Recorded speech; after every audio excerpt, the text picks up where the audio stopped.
Ah, la Bretagne!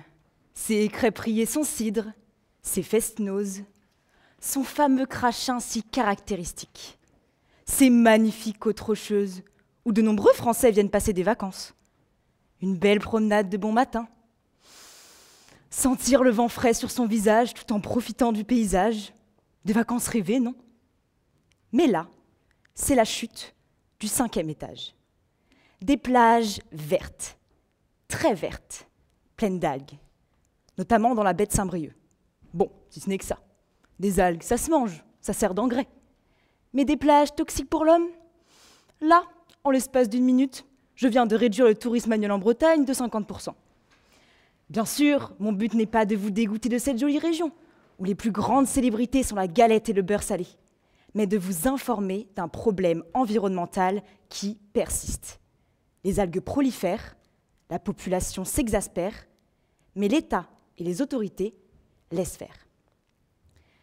Depuis la fin des années 80, une quarantaine d'animaux et au moins 3 hommes sont morts en s'aventurant sur les plages bretonnes. Un tueur en série? En quelque sorte, oui. Un être mauvais, terrifiant, une véritable pourriture.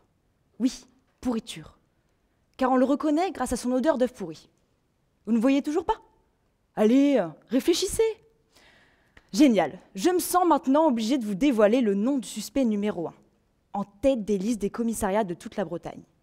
L'hydrogène sulfuré. Mais motus et bouche cousue. C'est une information confidentielle.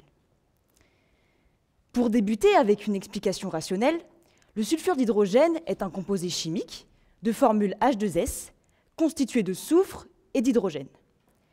Il peut être produit par la dégradation des micro-organismes lors de la décomposition des algues. Vous vous demandez sûrement quel est le lien avec la Bretagne. Eh bien, les élevages intensifs bretons comportent trop d'animaux et rejettent donc énormément d'azote.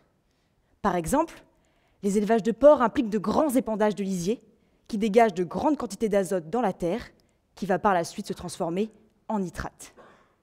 Les eaux bretonnes se situent parmi les plus chargées en nitrate d'Europe. Et c'est là que l'on retrouve notre criminel. Ce composé favorise la prolifération des algues dans des quantités anormales, qui vont alors, par leur décomposition, dégager ce gaz toxique meurtrier. En quantité importante, il peut paralyser le système nerveux ou même respiratoire en quelques minutes. Plutôt efficace, non? Alors, la Bretagne a beau être la première région de France dans la production de lait, d'œufs et de viande de porc, mais lorsque l'on découvre ces élevages industriels, responsables de la prolifération des algues, son image peut être terriblement ternie. Vous vous doutez bien, le sulfure d'hydrogène n'est pas vraiment le seul coupable dans cette affaire. Les autorités locales et l'État ont tendance à fermer les yeux sur les morts dues aux marées vertes, malgré les preuves de plus en plus accablantes sur leur culpabilité. Bien sûr, les enjeux liés à cette crise sont lourds. Le tourisme pourrait être impacté, et l'activité économique de la Bretagne repose sur ces élevages industriels. Notre cher État n'a donc aucun intérêt à exposer ce problème. Après tout, l'argent est plus important que tout. Vous n'êtes pas d'accord? Un bon petit billet, il n'y a rien de mieux. Mais finalement, qu'on se le dise, vous ne voulez peut-être pas l'avouer, mais nous en sommes presque tous, à différents niveaux, responsables. Les seuls non responsables seraient ceux qui ne consomment aucun produit issu d'élevage intensif. Et encore, tous nos rejets participent à cette pollution, même si l'agriculture intensive en est la principale responsable. Une bonne petite escalope sur un barbecue d'été, du jambon sur un bout de pain, et hop, indirectement, chacun produit sa petite part d'algues vertes et se retrouve, sans le vouloir, complice de cette affaire. Mais d'ailleurs, vous rappelez-vous de cette image? Vous savez, cette affiche d'une campagne d'information de France Nature Environnement. Eh bien, lorsque je l'ai étudiée au collège, elle m'a énormément marquée. Vous voulez savoir pourquoi? Elle montrait un enfant, avec ses brassards rouges, jouant sur une grande et belle plage bretonne, mais bien sûr, couverte d'algues. Ce petit est en train de faire un château de sable, ou devrais-je plutôt dire un château d'algues. Et au-dessus de cette image, un slogan très court, efficace. Bonnes vacances. Bac à sable, lieu d'épanouissement pour enfants? ou bac à algues toxiques et effrayants? Est-il plus important de protéger la vie de ceux qu'on aime ou de garder une belle image d'une région convoitée? Eh bien, la Bretagne a vite clôturé le débat en assignant en justice la Fédération écologiste qui a lancé cette campagne d'affichage pour atteinte à son image. Plutôt culotté, pour un problème qui persiste encore aujourd'hui. Mais vous, laisseriez-vous votre enfant, la prunelle de vos yeux, la chair de votre chair, s'amuser sur une plage remplie d'algues, pouvant l'intoxiquer ou même le tuer, sans culpabiliser? Bien sûr, des solutions, il en existe, mais il faudrait totalement changer de logiciel concernant le mode d'élevage productiviste. Voyez-vous, en Bretagne, seulement 1% des producteurs de porcs et de volailles sont indépendants. Les autres, eux, sont intégrés dans des grosses coopératives qui organisent toute la filière.